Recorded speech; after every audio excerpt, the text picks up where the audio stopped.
sitting down with Dwayne Ledford for the first few times and sort of marrying these run games, what's that process like?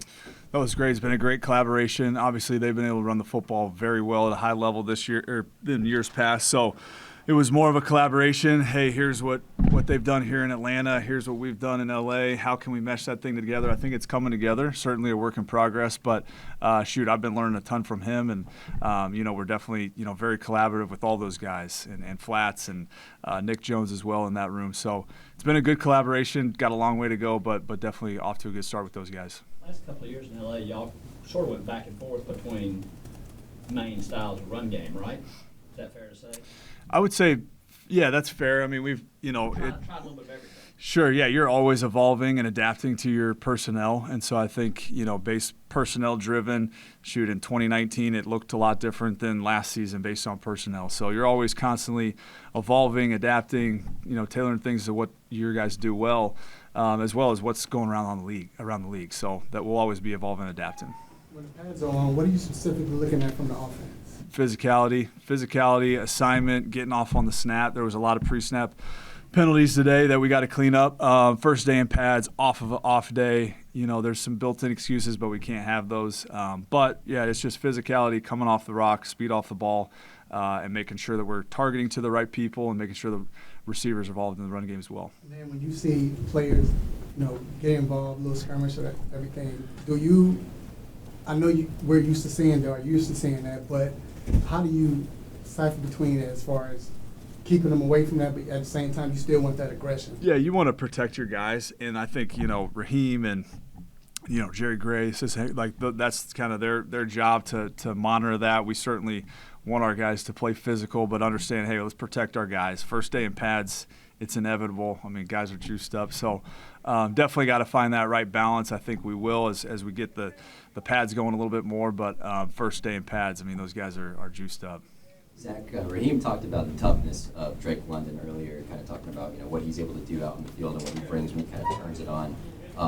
From your role, what have you seen from him and kind of talking about that toughness there? Yeah, 100%. There's really nothing that Drake can't do from a receiver standpoint. He has every route, he has every tool, and then in the run game, he's a weapon. So we'll definitely utilize some of his strengths. I mean, you watch the tape of years past, and I remember even just watching him coming out of USC. You loved the physicality, you loved the dog mentality that he plays with. He brings that every single day. So he's going to help us in the pass game and the run game in every facet. I really like the implementation of the GoPro. Can you kind of explain the origins of that and why y'all like using that? Yeah, no, it's cool. It's I think we all saw the Dolphins do it last year on Hard Knocks with Tua. Thought it was a cool deal, and then our video guys kind of mentioned it, and TJ Yates and DJ have kind of been handling that. But it's great for the communication for the quarterbacks. You're not getting to see a ton of, it's moving so fast, but you can definitely see where are their eyes pre-snap and their reads and everything. So it's cool, but I think the biggest tool is just hearing the communication, how those guys are getting in and out of the huddle. I know it's big for Mike as a young guy, just learning the process of what it's supposed to sound like in the huddle. Talking to Darnell and Ray the other day, and they were saying that this has basically been the most they've ever had to try to kind of cram in terms of just on the mental side of it, knowing the scheme heading into the season. How do you feel like they're kind of picking everything up so far? They've been great. We basically took the approach of we're picking up where we left off in the spring instead of starting over. And so those guys have handled it well. We have a bunch of smart guys, very conscientious. We're up and rolling pretty good. We still have, a few facets of the game and a few phases of the game rather to get to, but we're up and rolling pretty good. We got to find out what our guys do really well, and so we basically took the approach of let's just pick back up, right where we left off in the spring. As a coach, do you have to kind of gauge if the team and the players have the capability to kind of put that much on their plate for them to pick up? And how much does Kirk kind of play into that just as the leader of that offense? Yeah, Kirk's a huge help. Having years of experience in the system, it's a little bit different, and there's some things that we call different, certainly, but Kirk being able to talk to those guys one-on-one when they're staying out in the dorms, hey, here's what this is. And so that's a huge part, and you're always making sure you're not throwing too much at the guys, but we felt like we were in a good spot to where we can just kind of pick back up, and the guys have handled it really well. The execution the first couple of days was probably a little bit better today just overall operation-wise, but they're handling it really well. What And then what gave you that indication of, like, these guys could handle more on their plate at this point in time? I think dating back to the spring, even the first couple practices in the spring, guys realize how we're going to play, how much we're going to move, how much we're going to motion, the tempo of what those are going to look like. And so once they found out that from day one we weren't just lining up static and running base plays, we were basically moving a bunch, day one, even going back to veteran minicamp. And so you go throughout the spring and you realize guys are handling it pretty well, and so that's where we felt like that approach was going to be beneficial. What or who stood out to you during the red zone one-on-one and 11-on-11? Ooh, good question. Red zone one-on-ones, Kyle looked good, and Kyle Pitts looked good in the red zone one-on-ones. And then the 11-on-11, we had a decent amount of runs there. We had a couple drops there, when we did throw the football. But I thought the runs looked pretty clean down there. And then, Kyle and the one-on-ones looked pretty good. No team's in the business of. Oh, I'm sorry, bro. Go ahead, bro. No team wants their quarterback to get hit, but as we're in the first day of pads, are there any limitations? Everything's been said that Kirk's full go, but is there anything you kind of hold back? No, Kirk's full go. He's been rolling.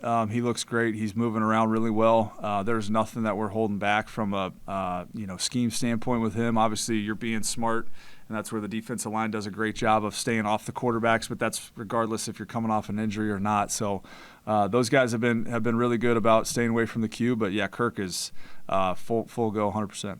Zac, frustrating last couple of years for Kyle Pitts after having a monster rookie year. Did you guys have did you sit down and talk to him about how important he's going to be for you in this offense? Yeah, absolutely. The balance between, first Raheem and Kevin Koger and I mean, Kyle was in the building a bunch in the offseason, which was awesome. He's hungry. He wants to, get back to the player that he knows he is. I know injuries played a big part of that too, but Kyle's been great. We're throwing a lot at him. He's handling it really well. But there was definitely some moments where you sit down and you say, hey, how important you're going to be to this offense as a blocker, as a complete tight end, the things that you can do in the pass game. So really pleased with where he's at right now. It's just going to continue to build. Coach, you always, when the offensive coordinators come in the league, you have like 11 personnel when we run those type of things. But how do you kind of do that?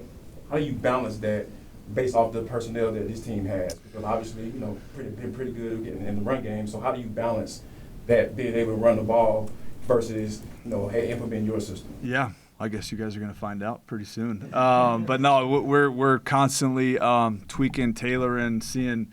To your point, just exactly what are those personnel groupings that we're going to roll with. Certainly won't show anything in the preseason, so it really wouldn't be till September 8th when you guys see just exactly how we'll operate. You talked about Kyle and being a complete tight end. We talked about it during OTAs and minicamp. You guys wanted him to be a complete tight end and him wanting it for himself. How have you seen him take strides in getting to that point? Yeah, Kyle's a good run blocker, and he's been wanting it, and he's taken the fundamentals and the techniques that Coach Koger and Patrick Kramer in that room are coaching, and I think he's had great strides first day in pads, but you could see even the intentionality in the walkthroughs and everything he's doing. He's trying to get the right technique going. So I think that's been really encouraging. We know what he can do in the pass game, and just the more versatile he can be for the offense as a blocker, the better off we're all going to be. Are you saying that maybe he's realizing that the windows at this level are much tighter, and maybe some throws he could make at the college level you can't quite do? I don't think so. I think seeing Mike in college, that was what what you like about him is he is a great tight window thrower. Certainly things move a little bit faster, but there's no throw that he doesn't have on the field, and certainly he's going to adjust to the speed of the game and all those things, but has not seemed like it's been any issue. Stack up in terms of note takers among quarterbacks you've been around?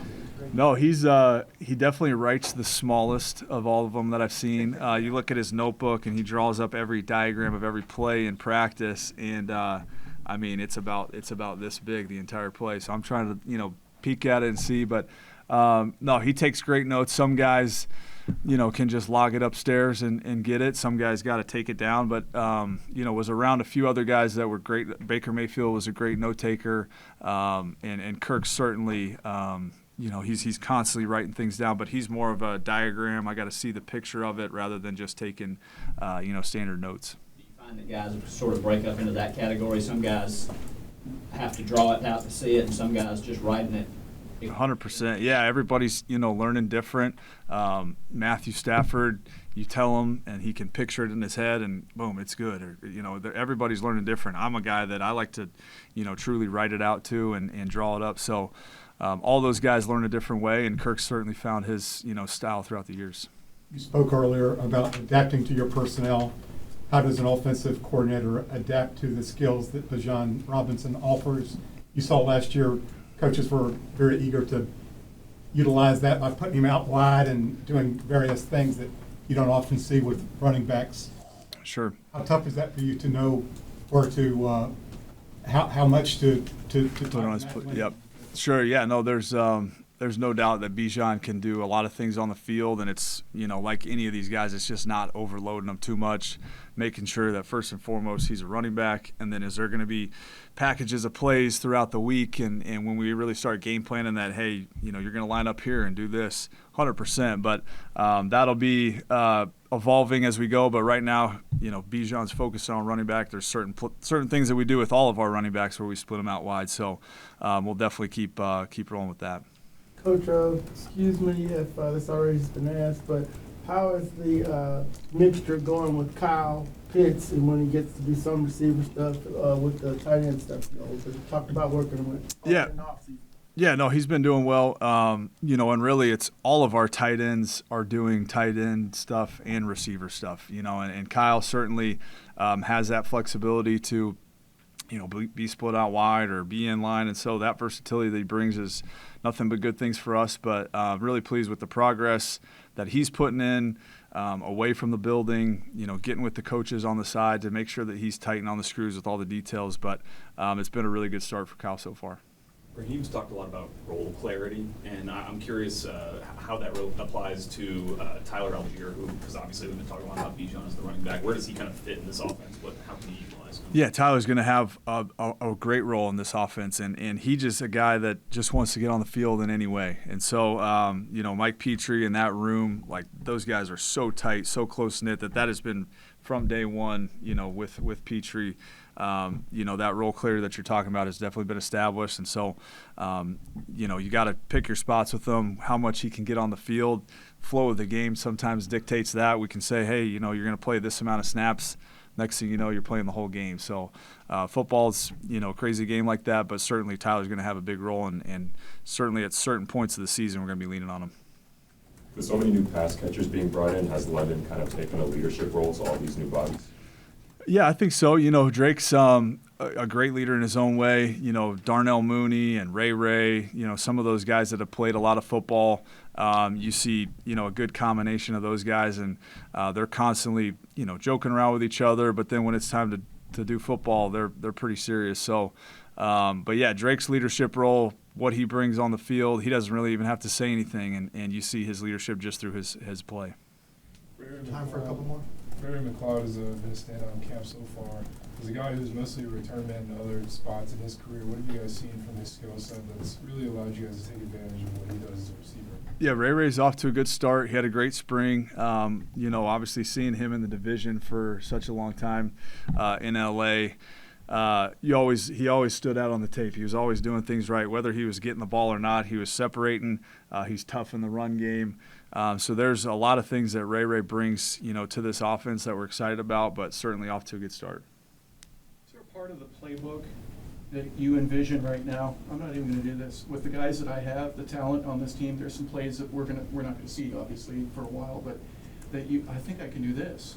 We can also run this from previous administrative background that you've Sure. had, and also applying to the talent that you have right now. Sure, absolutely. There's, your mind can start going 1,000 directions with offensive football, and so there's certain things that, you kind of write down in your back pocket and say, hey, maybe we won't get to this for 3 weeks. Maybe it'll come up in week 3 of the season. But offense is always evolving. You're always thinking, always trying to stay ahead and protecting what you're putting out on tape, because defenses are so good around the league that you got to protect your stuff and make sure that you're tightening on the screws with everything that you're showing on tape. So there's definitely things that are written up on my board that might not get to in a month from now, but just good reminders just to stay stay up with everything. Coach, with you stepping into being your first year as a play caller, like, has there been a moment where like, oh, I didn't see that coming, just from a preparation standpoint and just as far as play scripts and practice scripts and everything like that? No, it's been pretty smooth. Sean, when I was in LA, he let me have a lot of opportunities to do some of these things. Certainly the level of it is different now, but we have such a good staff. We have so many guys on staff, and we're utilizing everybody that definitely don't feel overloaded. We work really well together, so those guys have helped me out a ton, but certainly the responsibility is a little bit higher, but it is similar workflow that I'm used to. All right. Thank you, everyone. Thank you.